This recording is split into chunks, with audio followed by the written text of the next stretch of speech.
História. Aterro do Flamengo, Rio de Janeiro. Rio de Janeiro. Definição. O Rio Carioca desembocava onde atualmente fica o monumento a Estácio de Sá, uma pequena pirâmide no Parque do Flamengo. Ali os marinheiros carregavam água doce e fresca para os navios que ancoravam na atual Praia do Flamengo. Por esse motivo, durante um tempo esta praia foi chamada de Praia da Guarda dos Marinheiros. O aterro da orla da Baía de Guanabara, entre o aeroporto Santos Dumont e a enseada de Botafogo, e a urbanização do Parque do Flamengo datam da década de 1950. O parque é projetado de 1954 a 1959, com as obras iniciadas apenas em 1961, no Rio de Janeiro.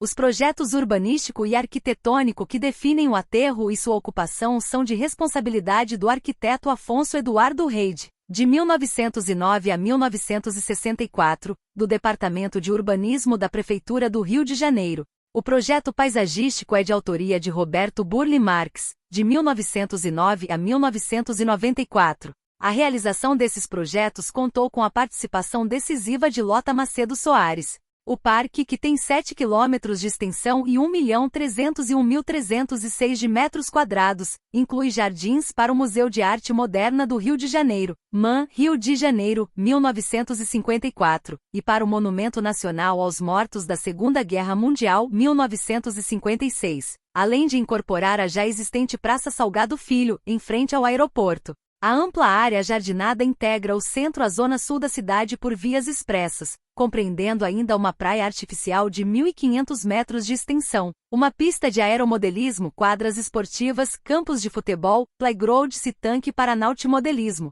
O aterro propriamente dito é feito com material proveniente do desmonte do Morro de Santo Antônio, cujas obras começam entre 1952 e 1954, na administração do prefeito Dulcídio Cardoso, e são concluídas em 1958, na administração de Francisco Negrão de Lima. O desmonte do morro, o grande aterro que acompanha o traçado da antiga Avenida Beira-Mar e a construção do parque são concebidos de modo integrado, embora realizados em períodos distintos. O objetivo das três iniciativas é permitir a criação de terrenos valorizados na área central da cidade e, sobretudo, a construção de vias expressas ligando o centro a Copacabana. A ideia de ganhar áreas de mar por meio de aterros é uma tentativa da administração municipal de evitar os altos custos das desapropriações necessárias ao alargamento das principais artérias do Flamengo, Catete, Glória e Botafogo.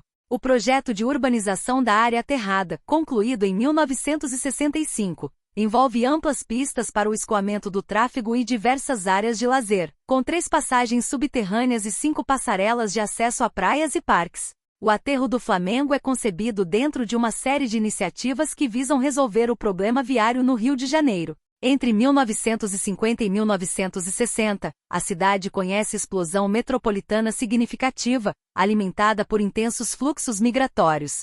A expansão física da malha urbana se acelera no período e com ela aumentam as distâncias entre o centro e as áreas suburbanas. Datam dessa época o crescimento das favelas e o processo acelerado de verticalização da Zona Sul, com consequente adensamento populacional. O colapso do sistema viário e as dificuldades crescentes de acesso ao centro impõem o aprimoramento das vias de circulação. A febre de construção de viadutos e novas avenidas no governo Carlos Lacerda, de 1961 a 1965 no Rio de Janeiro. Por exemplo, o túnel Santa Bárbara e o túnel Rebouças, o prolongamento da Avenida Maracanã, a rodoviária Novo Rio e a conclusão da via expressa do aterro com a urbanização do Parque do Flamengo, expressa o afã de resolver a questão que mobiliza administradores, arquitetos e urbanistas. Afonso Reide participa de diversos desses projetos de urbanização, desde 1929, quando trabalha com Alfred Agache, de 1875 a 1959, na elaboração do plano diretor da cidade.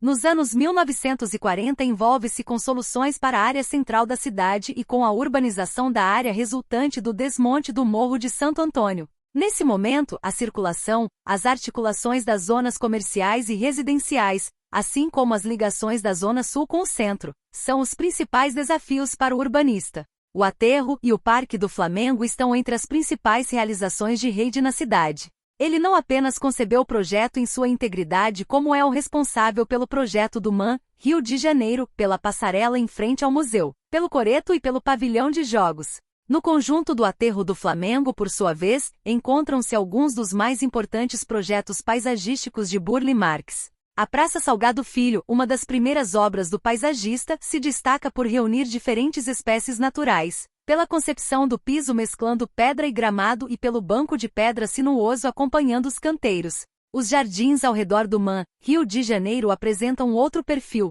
traçado quadrangular, linhas retas e canteiros ortogonais definindo, segundo alguns estudiosos, uma fase mais construtiva de sua arte paisagista. O Parque Brigadeiro Eduardo Gomes, 1961, no qual trabalham Reide Jorge Moreira, Carlos Werneck de Carvalho e Hélio Mamed, se caracteriza pela articulação de projetos paisagísticos para pequenos recantos e para amplas áreas ajardinadas ao longo das vias expressas do Aterro do Flamengo.